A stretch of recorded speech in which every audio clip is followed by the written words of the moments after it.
Sir Vijayasai Reddy గారు రాజకీయ సన్యాసం తీసుకున్న తర్వాత కూడా ఫుల్‌గా పొలిటికల్‌గా అయితే అంటే కామెంట్స్ చేయడంలో యాక్టివ్‌గా ఉన్నారని చెప్పుకోవాలి. మొన్నే కోటరీ దాటి రావాలి జగన్మోహన్ రెడ్డి లేకుంటే ఆయనకు రాజకీయ భవిష్యత్తు ఉందంటూ ఆయన మీద విమర్శించారు. ఇప్పుడు మరోసారి ఒక ట్వీట్ చేశారు.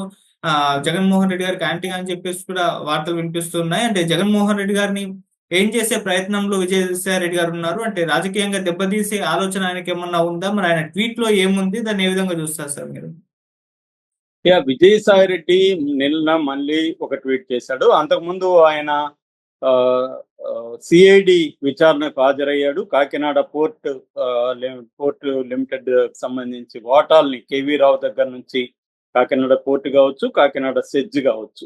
ఈ రెండిటికి సంబంధించిన ఆయన వాటాల్ని ఇటు తన చంద్రారెడ్డికి చెందిన ఈయన ఉన్నాడు. వచ్చి ఇదంతా కూడా ఏవి సుబ్బారెడ్డి వాళ్ళ కొడుకు విక్రాంతి రెడ్డికి తెలుసు, అతనే డీల్ చేశాడు, నాకు సంబంధం లేదని ఆయన ప్రకటించుకున్నాడు.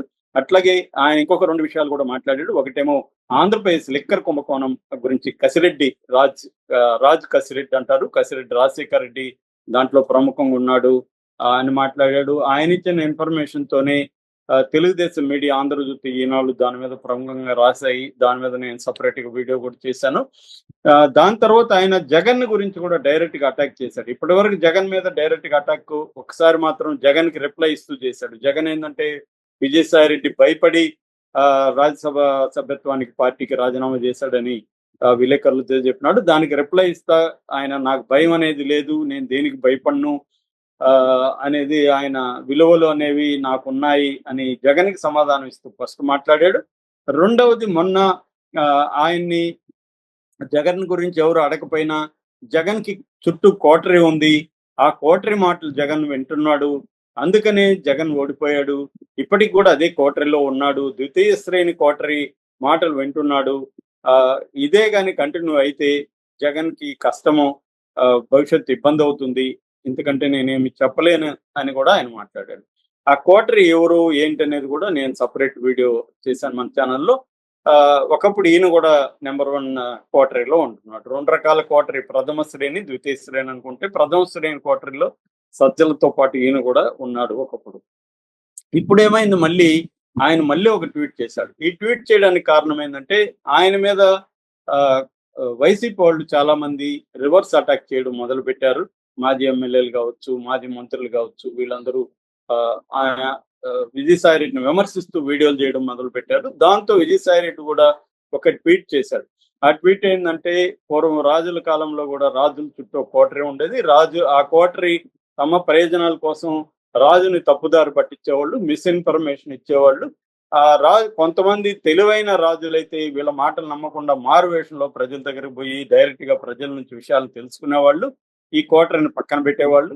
తెలివి లేని మూర్ఖులైన రాజులు కోటరీ మాట వినేసి రాజ్యం పోయేది, కోట పోయేది, కోటరీ పోయేది, కోట పోయేది అనేది మాట్లాడాడు. అట్లా జగన్ కూడా ఇప్పుడు మూర్ఖుడైన రాజా, తెలివైన రాజా అన్నట్టుగా ఆయన ప్రశ్న సంధించాడు.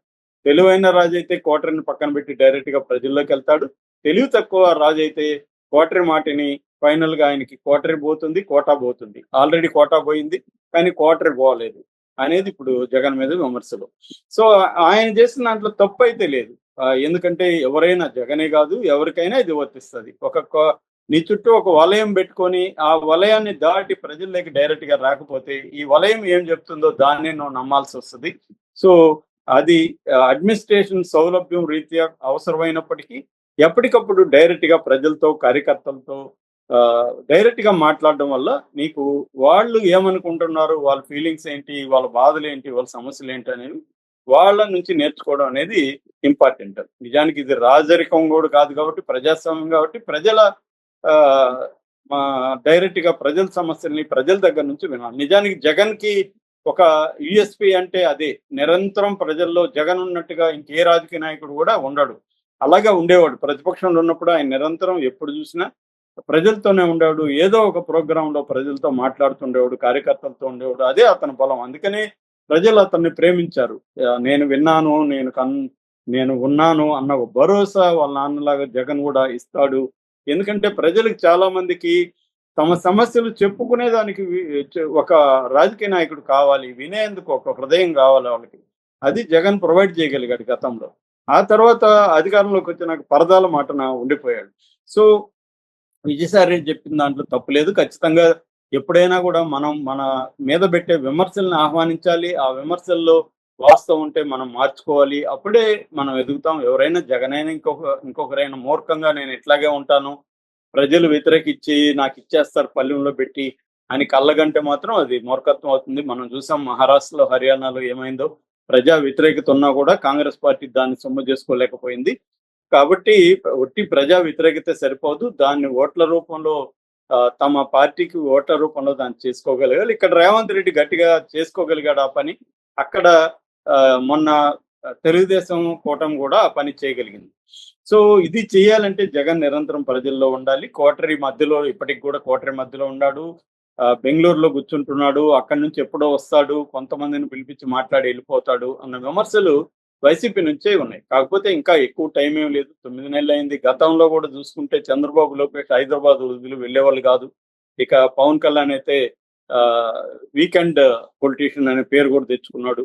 అయినా వాళ్ళు అధికారంలోకి రాగలిగారంటే తర్వాత ఒక 1 ఇయర్ 2 ఇయర్స్ తర్వాత కూడా జగన్ ఈ పని చేయొచ్చు. కానీ ఇప్పుడు ఏం చేస్తున్నాడు జగన్? ఎందుకు రావట్లేదు? అప్పుడంటే కరోనా వ్యవహారాలు ఏవో ఉన్నాయి వీళ్ళకి. ఇప్పుడు ఏమి లేవు కదా, జనంలోకి ఎందుకు వెళ్ళట్లేదు అనేది చాలా మంది జగన్ని ప్రశ్నిస్తున్నారు. అయితే ఇక్కడ ఇంకొక యాంగిల్ కూడా ఈ మధ్య బయటకు వచ్చింది. అసలు జగన్ విజయసాయి రెడ్డి కలిసే ఈ డ్రామా ఆడుతున్నారు. ఎందుకంటే జగనే విజయసాయి రెడ్డిని బీజేపీలోకి పంపించేదానికి ప్లాన్ చేస్తున్నాడు. జగనే విజయసాయి రెడ్డిని తన మీద తిట్టమని జగన్ కి విజయసాయి రెడ్డి గొడవ ఉన్నట్టుగా నమ్మించడానికి ట్రై చేస్తున్నాడు. ఎందుకంటే బీజేపీలో జగన్ కి పట్టు అవసరం. తన మీద కేసులు ఉన్నాయి. భవిష్యత్తులో కూడా చంద్రబాబు కేసులు పెట్టి జగన్ ని వేధించే అవకాశం ఉంది. వీటన్నిటిని తట్టుకోవాలంటే బీజేపీ అండ కావాలి. ఎందుకంటే చంద్రబాబు బీజేపీ కంట్రోల్లో, చంద్రబాబు అయినా పవన్ కళ్యాణ్ అయినా అల్టిమేట్ గా బీజేపీ కంట్రోల్లో ఉంటారు కాబట్టి బీజేపీ గుడ్ బుక్స్ లో తను ఉండాలి. ఆల్రెడీ విజయసాయి రెడ్డి తనకి ఢిల్లీకి మధ్య ఒక లైజనింగ్ పొలిటీషియన్ గా పనిచేశాడు ఇన్ని రోజులు. ఆయనకి బీజేపీతో సత్సంబంధాలు ఉన్నాయి. అందుకని విజయసాయి రెడ్డిని ఉపయోగించుకోవడానికి జగనే ఈ ప్లాన్ చేస్తున్నాడు అన్న ఒక వాతావరణం కూడా ఉంది. ఇంకొక యాంగిల్ ఏంటంటే విజయసాయి రెడ్డి వాళ్ళ కూతురు అక్రమంగా భీమునిపట్నంలో కట్టిన భీమిలి బీచ్ ఆక్యుపై చేసుకుని కట్టిన బిల్డింగ్ ను మొన్న కూలగొట్టారు. దాని డైవర్షన్ కోసమే విజయసాయి రెడ్డి ట్వీట్ చేశాడు. నిజానికి ఆయన మాట్లాడాల్సింది తన కూతురు అక్రమంగా కట్టిందని కోర్టే చెప్పింది. కోర్టే ఆమెకు ఫైన్ వేసింది. ఫైన్ కట్టమని చెప్పింది. వాళ్ళు లాయర్ అడుక్కుంటే కూడా పర్వాలేదు, మీ దగ్గర బాగానే 1,000 కోట్లు ఉన్నాయంట కదా, కట్టండి అని చెప్పింది. వాటి గురించి విజయసాయి రెడ్డి కామెంట్ చేయట్లేదు. తన కూతురు అల్లుడు చేస్తున్న అక్రమాల గురించి, తన అక్రమాల గురించి ఆయన మాట్లాడకుండా డైవర్షన్ కోసమే ఈ ట్వీట్ పెట్టాడన్న విమర్శ కూడా విజయసాయి రెడ్డి మీద ఉంటున్నాయి. ఇవన్నీ కొంత క్లారిటీ రావడానికి ఇంకొంత టైం పడుతుంది. కానీ విజయసాయి రెడ్డి చెప్పినట్టు ఆయన రాజకీయాల నుంచి విరమించుకోలేదు, వ్యవసాయం చేయడు అనేది మాత్రం క్లారిటీ వచ్చేసింది. ఆయన కొత్త రాజకీయ అవతారం ఎత్తుతున్నాడు తప్ప రాజకీయాల నుంచి పక్కకు పోయే ప్రసక్తి అయితే కనిపించట్లేదు. అది బేసిక్ గా. Thank you so much.